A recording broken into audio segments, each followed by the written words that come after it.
안녕하세요. 소쿨극장의 소리내어 읽거나 눈을 감고 듣기 코너입니다. 여러분도 너무 잘 아시지만 아기장수 우뚜리와 관련해서는 수많은 구전민담과 설화가 지역마다 있습니다. 오늘은 그 중에서 신동훈 교수가 엮은 우뚜리를 여러분에게 소개합니다. 구독과 좋아요, 그리고 알람 설정 부탁드립니다. 좋은 글로 보답하겠습니다. 옛날 위정자들이 백성들을 제 발가락의 때만도 못하게 여기던 시절에 지리산에서 있었던 일이다. 덜 떨어지고 무능한 임금은 아무것도 모른 채 용상에 앉아서는 제 귀에 달콤한 소리만 들었고, 한양의 높은 벼슬아치들은 뇌물을 받고 고을의 수령자리를 팔았으며, 고을 수령과 그 수하의 아전들은 가여운 백성들을 쥐어짜서 자기 배를 채웠다. 멍청한 임금과 사나운 벼슬아치들의 가혹한 정치에 시달릴 대로 시달리던 백성들은 어디선가에서 위대한 사람이 나타나 지옥보다 더한 현실에서 자기들을 구해주기를 목이 빠지게 기다렸다.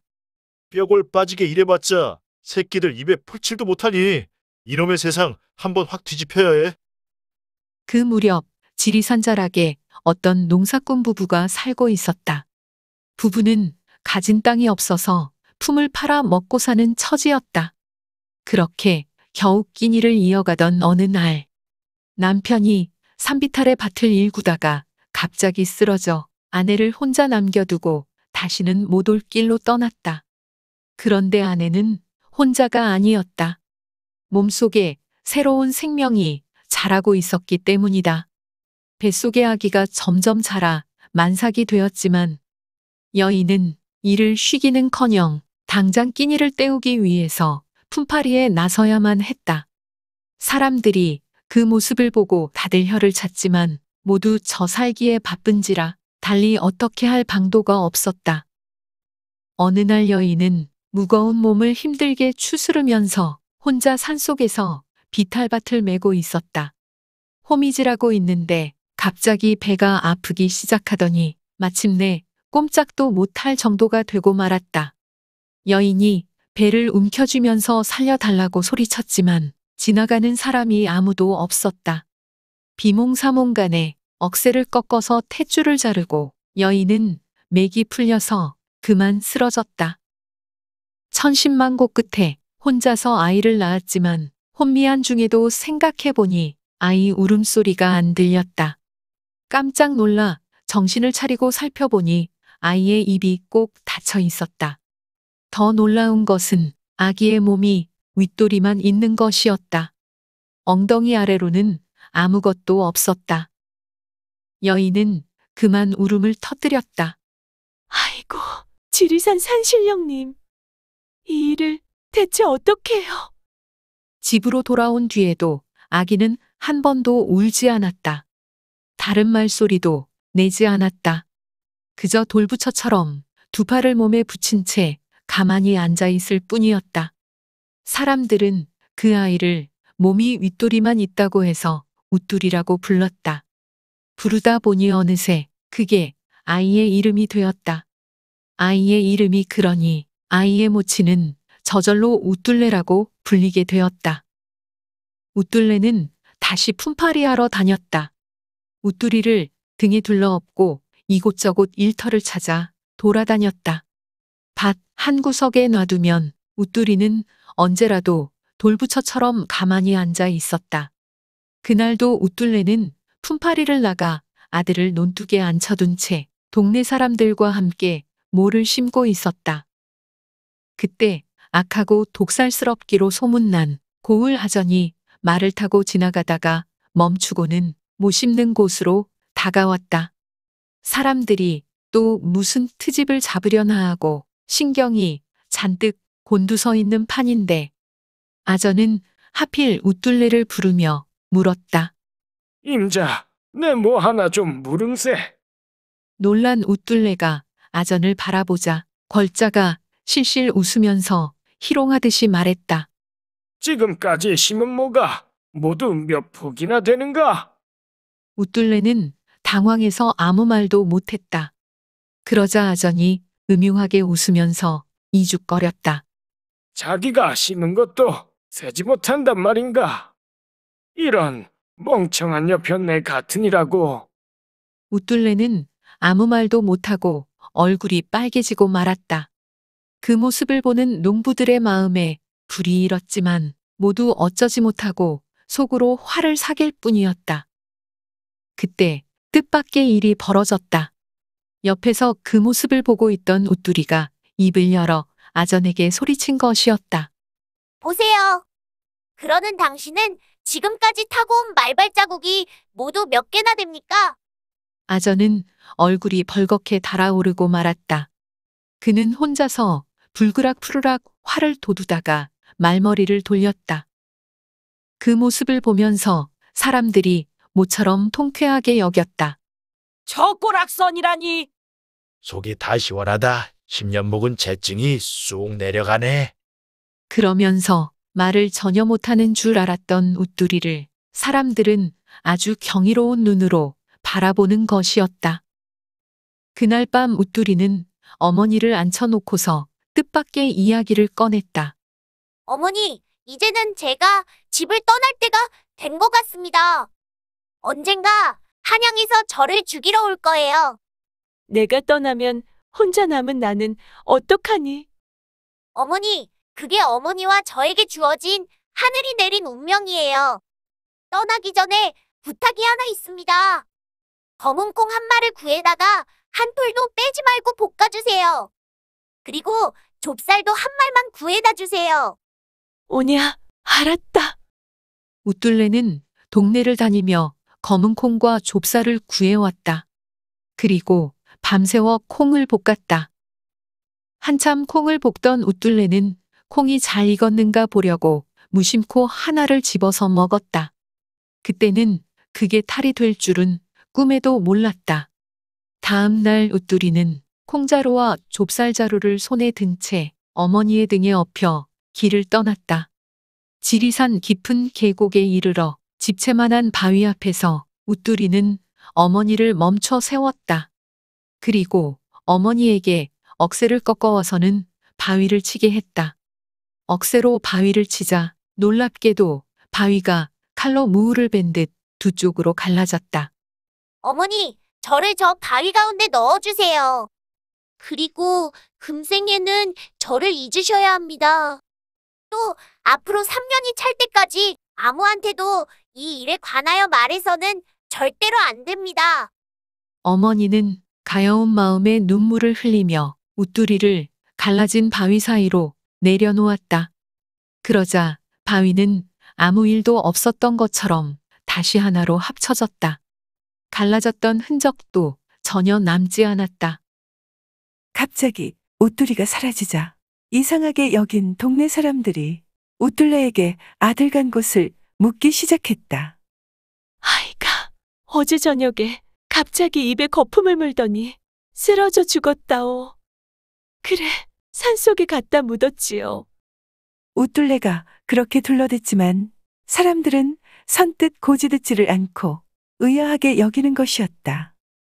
웃두리가 아전 혼내는 것을 본 터라서 더 그러할 수밖에 없었다.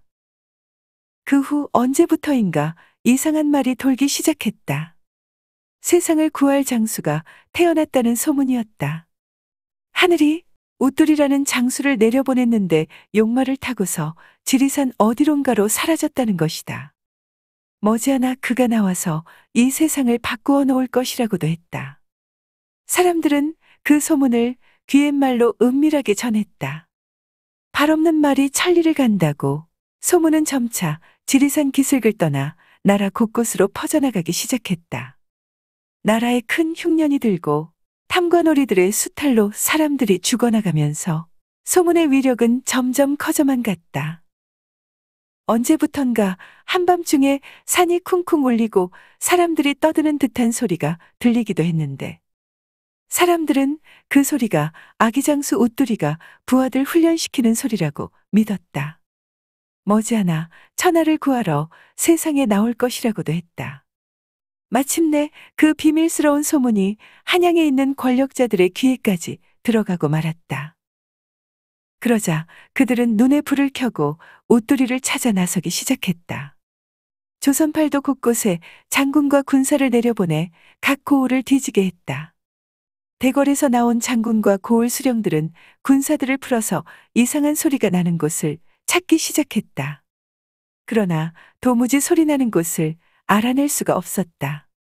군사들은 각 마을을 돌아다니면서 사람들을 족치기 시작했다. 옷두리가 어느 집에서 태어났는가를 알아내기 위해서였다. 하지만 사람들은 다들 모른다고 입을 모았다.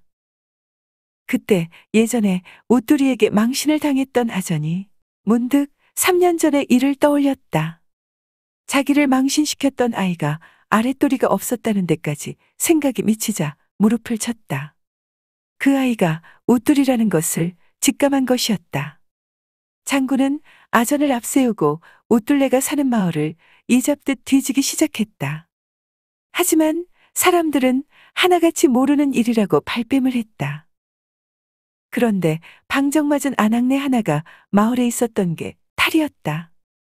밭에서 일하다 말고 웃둘래, 이제 그만하고 좀 쉬어. 이렇게 눈치 없이 말하는 것을 그만 장군이 듣고 말았다. 장군은 그 말을 놓치지 않고 달려들어서 옷두리의 모친을 잡아챘다. 모진 취조가 시작됐다. 옷둘레는 아들이 죽어서 땅에 묻었다고 발뺌했지만 통할 리가 없었다. 옷두리의 유해를 찾아내 보일 수 없었으니 말이다. 분노한 장군은 옷둘레를 고문하기 시작했다. 갈수록 모질어지는 고문을 연약한 여인으로서 견뎌낸다는 것은 불가능했다. 마침내 그녀는 옷두리가 바위 안으로 들어간 사실을 실토하고 말았다. 옷두리가 바위 안으로 들어간 지 3년에서 딱 하루가 모자라는 날이었다. 장군은 당장 수천 군사를 거느리고 바위를 향해 달려갔다. 그러곤 바위를 깨뜨리기 시작했다. 도끼로 치고 망치로 때렸지만 집채만한 바위는 꿈쩍도 하지 않았다. 안달이 난 장군은 홧김에 억새를 뜯어서 이 망할 놈의 바위. 하고 후려갈겼다. 순간 바위는 칼로 모울을 벤 듯 두 쪽으로 쫙 갈라졌다. 바위 속에서는 놀라운 일이 벌어지고 있었다. 옷두리가 가지고 들어간 수만 톨의 좁쌀이 모두 군사로 변해서 그의 지휘 아래 훈련을 하고 있었다. 하지만 단 하루가 모자랐던 게 천추의 한이 되었다. 햇빛을 받은 군사들은 몸을 꽈배기처럼 비틀더니 그 자리에서 녹아버리고 말았다. 더 신기한 건 옷두리의 몸이었다. 바위에 들어갈 때까지는 없던 아랫도리가 그 사이에 자라나서 옷두리는 그야말로 늠름한 장수가 돼 있었다. 다만 날짜가 하루 모자라는 바람에 발가락이 덜 생겨서 뒤뚱거렸다. 옷두리의 몸은 쇠보다 단단한 갑옷으로 감싸여 있었다.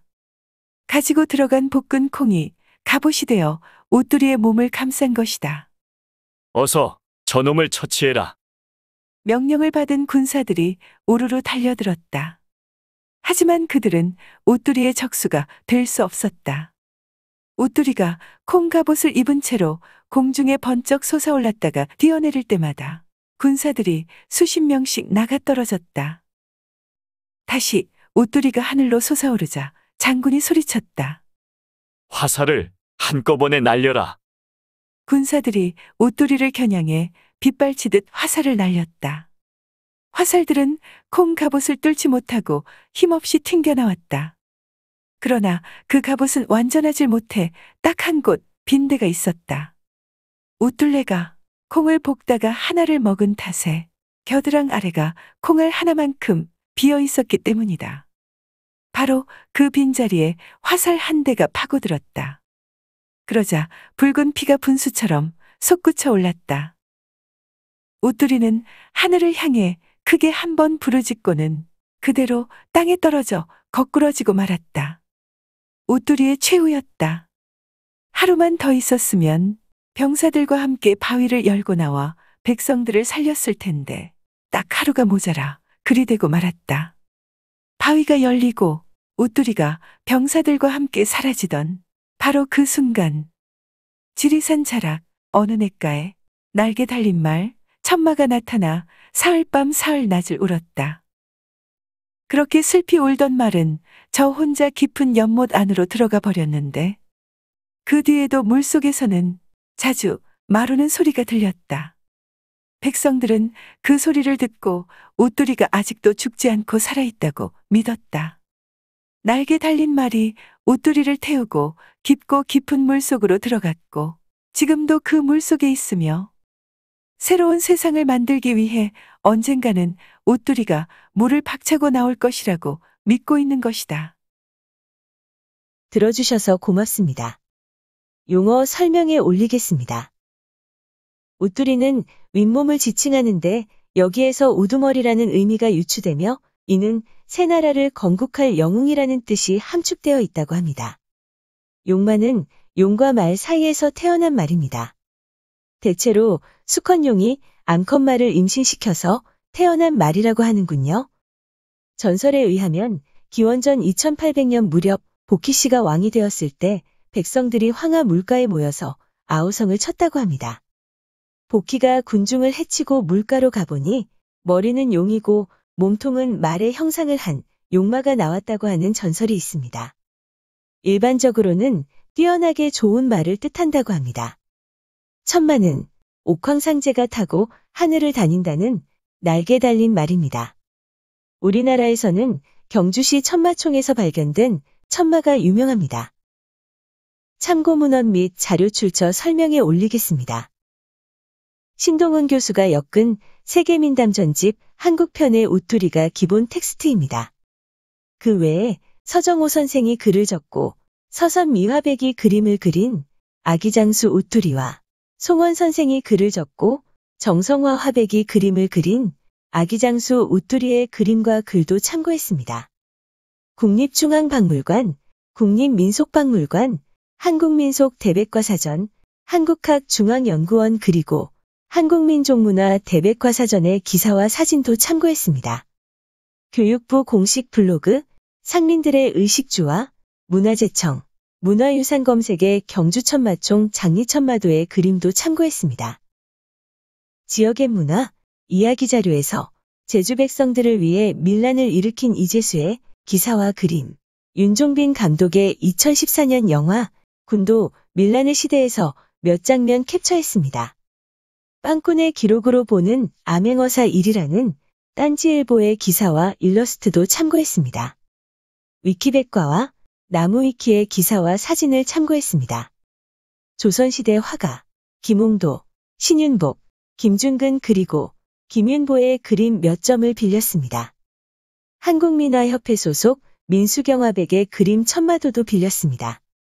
핀터레스트, 픽스타, 123RF, 크라우드픽 그리고 게티 이미지뱅크의 사진과 일러스트도 빌렸습니다.